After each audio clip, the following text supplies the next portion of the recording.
Hi, I'm Noah, And I'm Sarah. and welcome to this week's video announcements. This week's Bible verse is Jeremiah 29:11. For I know the plans that I have for you, declares the Lord. Plans to prosper you and not to harm you, to give you hope and a future. This verse means that God will always be with you and He will never leave you. Tomorrow, there's no school. Let's go! There will also be no volleyball, soccer, or cross-country practices.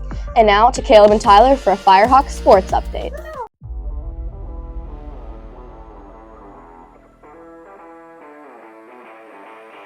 What's up, chat? I'm Caleb. And I'm Ty. We're going to be doing the Firehawks weekly sports updates. The boys' soccer record is 2-2, and the girls' volleyball record is 2-4. Also, last week on Tuesday, the girls' volleyball team lost to Lititz Christian with the score being 50-24 out of both sides. And the boys' soccer team was going to play Lititz Christian, but it got postponed. This week, on Monday and Thursday, the soccer team had practice. Also, this week on Tuesday, the girls' volleyball team had a game against Ephrata Mennonite. The boys' soccer team also had a game against Ephrata Mennonite. Now remember, Go Firehawks!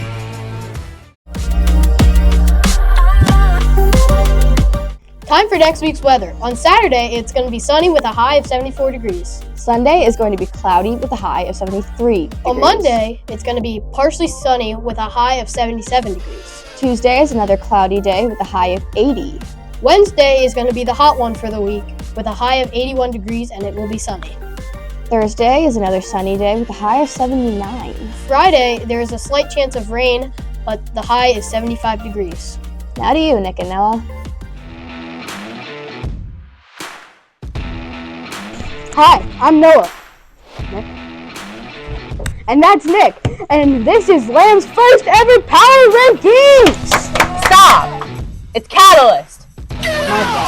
Anyways, the Bills are ranked number 1 on our list after beating the Ravens by 1 point. Yeah, I mean, that was a crazy game. I mean, Derrick Henry and Lamar combined scored me about 60 fantasy points, so I'm happy with that. But Derrick ended up selling the game with a fumble. Doesn't really matter. They're still winners in my heart. I mean, so that's why they're number 2 on this list. And talk about 3, Noah. 3 is the Eagles after beating the Cowboys. Without Jalen Carter, they're probably their best defensive player. And 4 is the Packers. Yeah, I mean, Packers absolutely handled the Lions. I mean, it's kind of hard to handle the Lions offense because, I mean, they scored all the points basically in the whole league last season because they had the most. Micah Parsons, after breaking a record in the salary for a defensive player, gets a win in his first Packers game. And number 5 and number 6 are kind of controversial, but we have the Chiefs at 5 and the Chargers at 6.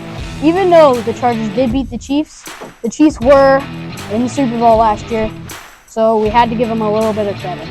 And an up-and-comer is the Jets. Watch out for them, potentially even making the playoffs this year. Yeah, I mean, they've been good for this game so far. So, Yeah. I mean, we'll see what they can do. And back to you guys.